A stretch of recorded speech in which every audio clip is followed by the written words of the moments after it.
anyway, oke ya, kita lanjutkan fungsi hash. Ya, fungsi hash. Pendahuluan.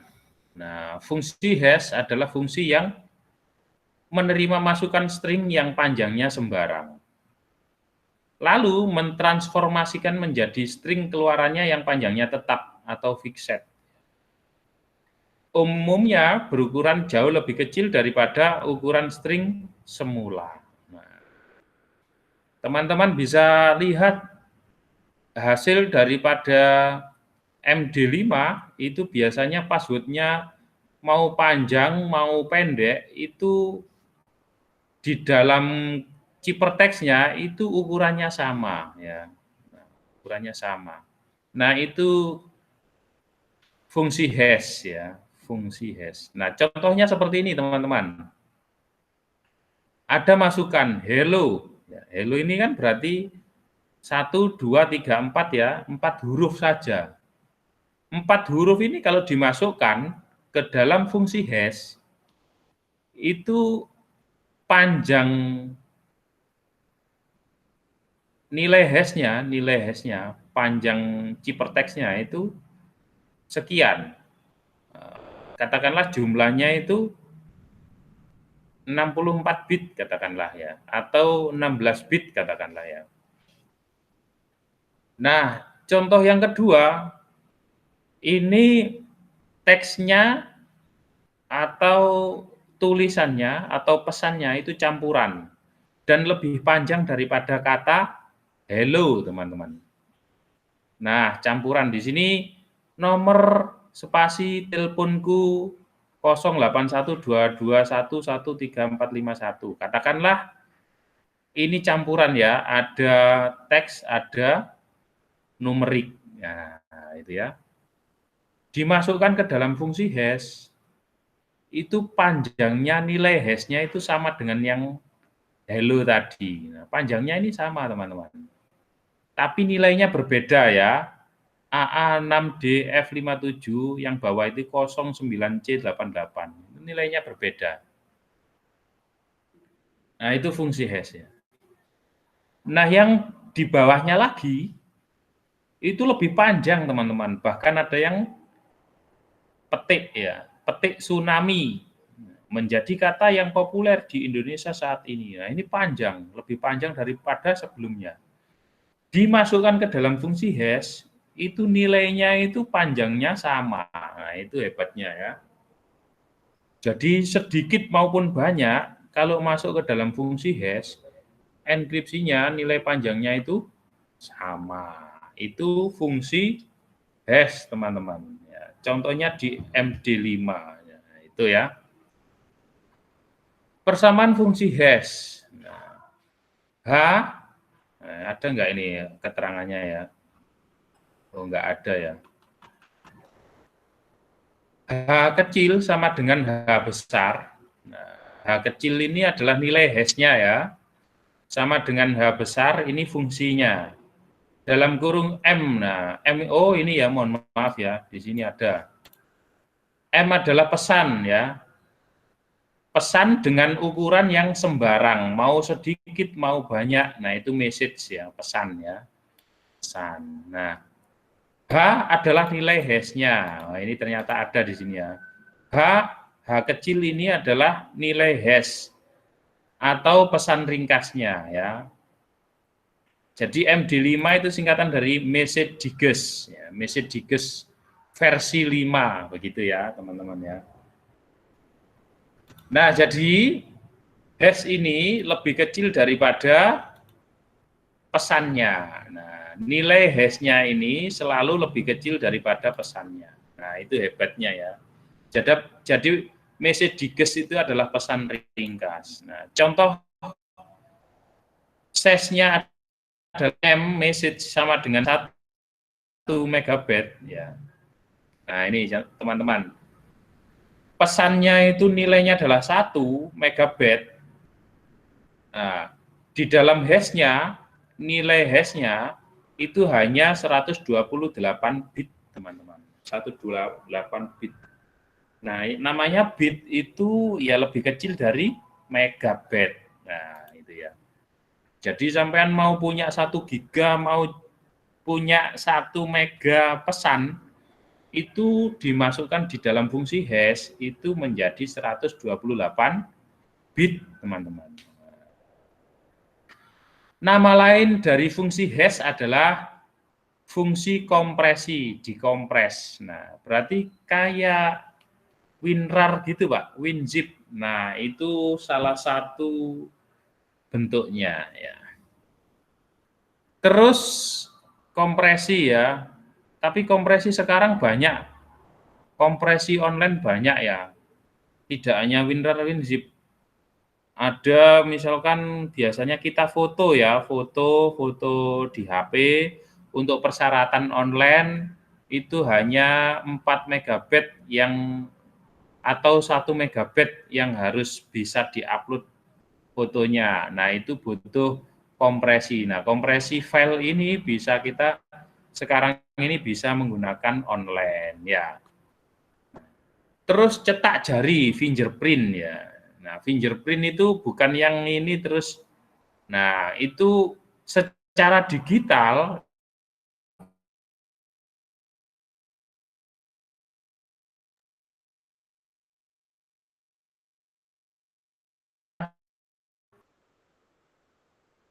menggunakan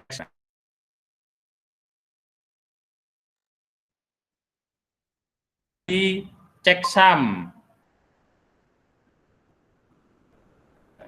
Ada kriptografi checksum, ada message integrity check, ada manipulation detection code, nah, macam-macam.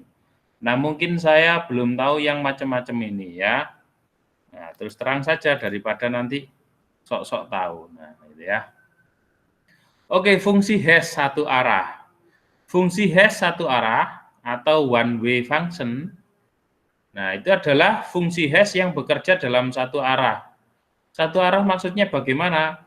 Pesan yang sudah diubah menjadi pesan ringkas, message digest, tidak dapat dikembalikan lagi menjadi pesan semula. Nah, itu ya teman-teman. Jadi kalau sampean menggunakan MD5 dalam kurung dolar password, maka password yang kita masukkan itu masuk ke dalam database, itu tidak bisa diubah lagi. Misalkan passwordnya Masrur misalkan.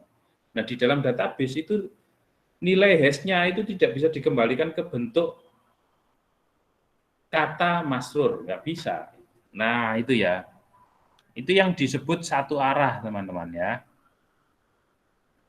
Sifat fungsi hash satu arah adalah sebagai berikut. Nah, yang pertama fungsi H dapat diterapkan pada blok data berukuran berapa saja. Nah, ya, nilai H yang awal itu adalah inputnya berapa saja masuk. H ini yang kedua, H menghasilkan nilai hash yang hasilnya itu dengan panjang yang tetap, fixed length output. Misalkan tadi 128 bit, nah, itu tetap. H dalam kurung X mudah dihitung untuk setiap nilai X yang diberikan. Yang keempat, untuk setiap H yang dihasilkan, tidak mungkin dikembalikan nilai X sedemikian sehingga H dalam kurung X sama dengan H kecil. Ya. H besar dalam kurung X sama dengan H kecil. Itulah sebabnya fungsi hash, fungsi H dikatakan fungsi hash satu arah. Ya. Setiap X yang diberikan tidak mungkin mencari X tidak sama dengan mohon maaf, Y tidak sama dengan X sedemikian sehingga H dalam kurung Y sama dengan H dalam kurung X. Tidak mungkin mencari pasangan X dan Y sedemikian sehingga H dalam kurung X sama dengan H dalam kurung Y. Nah, ini contohnya seperti ini. Masukkan fungsi hash adalah blok pesan, message ya, dan keluaran dari hashing blok pesan sebelumnya. H ke I sama dengan H dalam kurung M ke I, H ke I, min 1 gitu ya, min 1, H ke I min 1. Skema fungsi hash ditunjukkan pada gambar di bawah ini. Nah, ini message pesan ya, pesan ke I kalau dimasukkan ke dalam hash satu arah, jadilah hash nilai hash tadi 128 bit.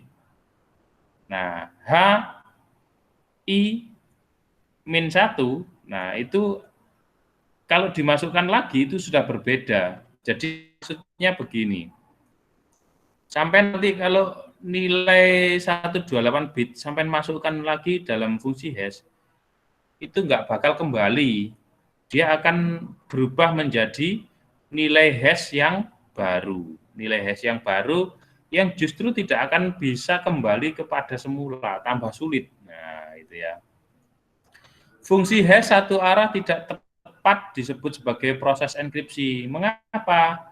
Meskipun nilai hash-nya tidak memiliki makna. Sebab nilai hash yang tidak dapat ditransformasi balik menjadi pesan semula. Jadi enkripsi dekripsi kan bedanya, enkripsi itu membuat ciphertext. Nah, ciphertext dengan dekripsi akan kembali menjadi plain text. Tapi kalau fungsi hash tidak bisa, maka itu tidak tepat jika dibahasakan ini adalah enkripsi dekripsi, tidak tepat ya. Alasan lainnya adalah proses hashing tidak menggunakan kunci. Nah, tapi hanya fungsi. Nah, fungsi ini ada MD2, ini sesuai perkembangan ya, ada MD2, versi ini MD4, MD5. Nah, terus ada secure hash function SHA dan macam-macam. Catatan MD adalah singkatan dari message digest. Nah, MD5 message digest. Oke, sedikit kalau masih kurang ini coba kita lihat MD5 gitu ya. MD5. MD5 enter. Nah, kita bisa lihat MD5.cz boleh atau Wikipedia boleh. Nah, atau lihat di PHP W3 School. Nah, kita lihat MD5. Online generator MD5 hash of a string. Nah, coba ya. Saya ketik misalkan Saintek gitu ya. Saintek.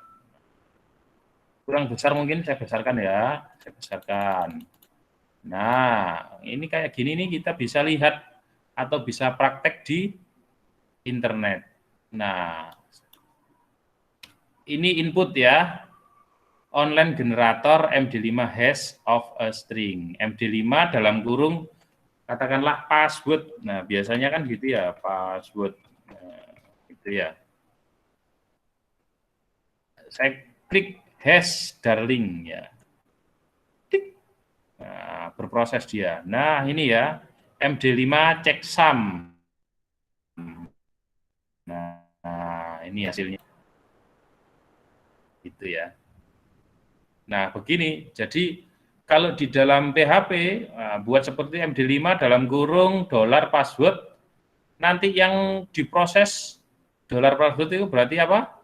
Variabel kan. Nah, password apa saja yang dimasukkan, Masrur, Saintek dan sebagainya. Kalau sudah MD5, hasilnya nanti akan menjadi contohnya seperti ini. Nah, ya. Nah, ini saya besarkan. Nah, ini penerapan MD5 ya. PHP string hello echo MD5. Nah, ini ya. Apa namanya? Variabel str ini. Nah, gitu. Try it yourself. Ting, ya kan. Bisa nggak ini? Oh, nggak jalan. Nah, ini ada keterangannya ya. Nah, jadi contohnya seperti ini. Nah, ini MD5. Oke, paham ya? Nah, kembali ke sini. Nah, aplikasi fungsi hash satu arah yang pertama menjaga integritas data ya. fungsi hash sangat peka terhadap perubahan 1 bit pada pesan. Makanya biasanya digunakan password karena apa? Sudah tidak bisa diubah-ubah, jadi integritas datanya sangat kuat gitu ya. Nah, fungsi hash sangat peka terhadap perubahan 1 bit pada pesan. Pesan berubah 1 bit, nilai hash berubah sangat signifikan. Bandingkan nilai hash baru dengan nilai hash lama. Jika sama, pesan masih asli. Jika tidak sama, pesan sudah dimodifikasi. Nah, ini contohnya ya. Kalau misalkan ada pesan aslinya begini, pada bulan Oktober 2004 ini, suhu udara Kota Bandung terasa lebih panas daripada hari biasanya. Menurut laporan Dinas Meteorologi Kota Bandung, suhu tertinggi Kota Bandung adalah 33 derajat Celcius pada hari Rabu. Wih, sampai sini aja ya. Nah, pesan sebanyak ini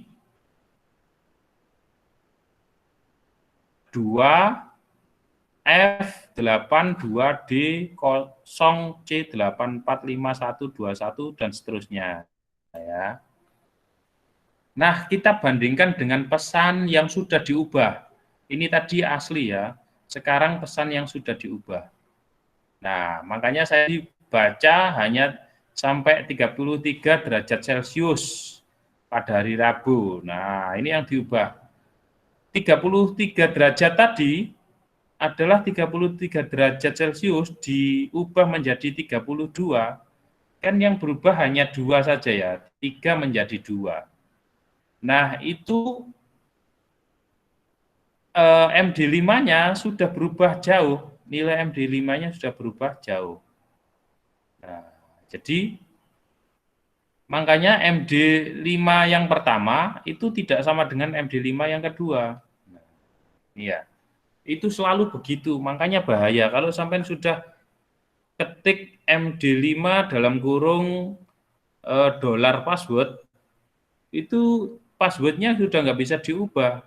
Kalau sampai masukkan MD5 lagi, itu akan berubah lagi nilainya. Maka semakin sulit. Sampai ubah sedikit, sudah nggak bisa. Nah, itu namanya integritas data, teman-teman ya. Integritas data. Jadi, datanya supaya betul-betul tidak berubah, yaitu menggunakan MD5. Nah, itu ya. Nah, ini contoh-contoh ya. Contoh-contoh yang seperti hello tadi. Ini contohnya sama itu. Fox, the red fox, jump over the blue dog, dan seterusnya. Ini diubah saja, diubah over jadi over. Oh, ini diubah posisinya, diubah bentuknya, dikurangi. Itu nilainya sudah berubah semua. Nilai digesnya, nilai hash-nya itu sudah berubah semua. Ini salah satu contoh ya. Nah, itu hash function atau MD5 seperti itu sifatnya. Maka itu yang disebut dengan integritas data. Kalau data sudah diubah, MD5-nya berubah, makanya ini cocok untuk otentikasi ya. Cocok untuk otentikasi. Yang diautentikasi tidak kata yang asli seperti ini, tapi MD5-nya cukup sebagai MD5, diautentikasi. Kalau ini benar sama dengan aslinya, maka bisa login, katakanlah begitu ya. Nah, program yang di-download dari internet sering dilengkapi dengan nilai hash untuk menjamin integritas file. Nah, contohnya ini, teman-teman. Nah, saya besarkan lagi ya. Nah, Symantec antivirus. Teman-teman kalau download seringkali MD5-nya sekian. Di dalam file name-nya ini 2005/1007/i32.exe itu MD5-nya sekian. All MD5 hashes. Nah, ini namanya autentikasi. Orang lain sudah tidak bisa mengubah. Nah, makanya sebetulnya di dalam Facebook pun menggunakan MD5 ya untuk username dan password. Kalau toh bisa dibobol, mungkin dengan logika-logika yang lain, mungkin sampai teledor, logout dan sebagainya. Nah, seperti itu. Saya kembalikan ke bentuk yang lebih kecil ya. Tik. Nah, yang kedua menghemat waktu pengiriman teman-teman ya. Menggunakan hash function itu menghemat pengiriman. Misalnya untuk memverifikasi sebuah salinan arsip dengan arsip asli. Salinan dokumen berada di tempat yang jauh dari basis data aslinya. Ketimbang mengirim salinan arsip tersebut secara keseluruhan ke komputer pusat. Nah, dalam kurung yang membutuhkan waktu transmisi lama, lebih baik lebih mangkus mengirimkan MD5-nya saja. Itu ya, teman-teman. Jadi, kalau teman-teman punya arsip, nah arsip ini asli apa enggak, itu cukup mengirimkan nilai hash-nya saja, MD5-nya saja. Ya, kalau MD5-nya asli berarti arsip ini asli gitu. Atau arsip itu kalau sudah menggunakan MD5 itu maksudnya juga adalah karena kompres tadi, karena lebih kecil dan sangat cepat untuk transmisi. Nah, begitu teman-teman. Nah, paham ya? Dengan apa namanya teknologi-teknologi yang membutuhkan ini sangat mangkus, sangat ampuh untuk digunakannya. Yang ketiga, menormalkan panjang data yang beraneka ragam. Misalkan password panjangnya bebas minimal 8 karakter. Dengan password disimpan di komputer server. Untuk keperluan autentikasi pemakai komputer, password disimpan di dalam basis data. Untuk menyeragamkan panjang field password di dalam basis data, maka gunakan hash function. Maksudnya begini, di dalam arsitektur basis data yang namanya field kan biasanya ada length-nya ya, length. Password itu dibatasi berapa kan begitu ya, length-nya. Atau nama, tipe data itu loh ya, tipe data panjangnya berapa, misalkan nama, oh panjangnya 30, alamat panjangnya 50 katakanlah. Nah, kalau password panjangnya berapa, misalkan 8 karakter, nah, maka silakan menggunakan MD5. Nah, itu jadi di dalam field password-nya, di dalam arsitektur password-nya, itu nanti panjangnya sama. Seperti yang ada di sini nanti. Nah, kayak gini ya. Misalkan ada sampai bikin password hanya 3 kata, maka panjangnya sama. Password-nya 1 paragraf, panjangnya sama. Katakanlah begitu. Nah, itu salah satu keunggulan juga ya. Ya, keunggulan yang kedua. Nah, yang ketiga, menormalkan panjang data yang beraneka. Oh ya tadi ya, yang ketiga ini ya. Nah, oke, selanjutnya collision adalah kondisi dua string sembarang memiliki nilai hash yang admisi menunjukkan fungsi hash tidak aman secara kriptografis. Nah, tinjauannya seperti ini.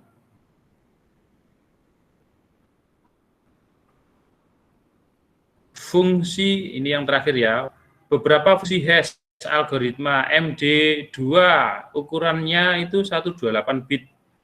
Ukuran blok pesannya ini, kolisinya ya. Nah, ini kolisi adalah keadaan tadi ya. Nah, macam-macam ini, banyak sekali ya. Ada MD4, MD5,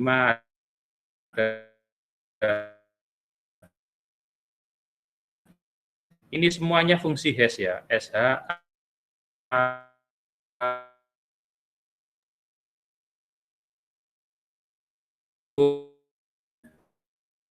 Nah, bagaimana ini ya, silakan. Halo? Putus, Pak. Halo? Iya, Pak. Iya, Pak. Putus-putus.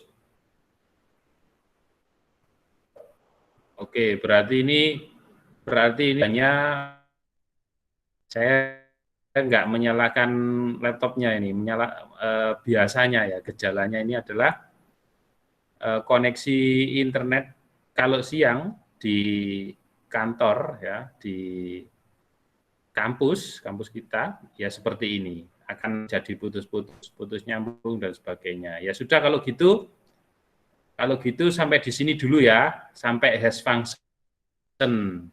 Pertemuan berikutnya, insya Allah pertemuan terakhir dalam semester ini, kita bahas yang lain ya, masih banyak sebetulnya, tapi terus terang saya terangkan pada globalnya ya, pada istilahnya itu inti dari keilmuan tadi. Lah penjabarannya atau prakteknya itu banyak slide tadi ya, banyak slide termasuk ada kalau kunci publik ada RSA, El-Gamal itu silakan dipelajari sendiri. Boleh sudah belajar itu silakan berkelompok minimal 2 orang ya. Minimal 2 orang diskusi. El-Gamal itu menurut saya begini, menurut kamu bagaimana? Nah, itu akan sangat cepat untuk menyerap ilmu, mendapatkan kebenaran dari teori tersebut. Nah, itu caranya begitu. Nah, jadi karena saya nggak memaksa, gitu ya. Sampai di sini dulu ya. Oke, pertanyaannya monggo silakan.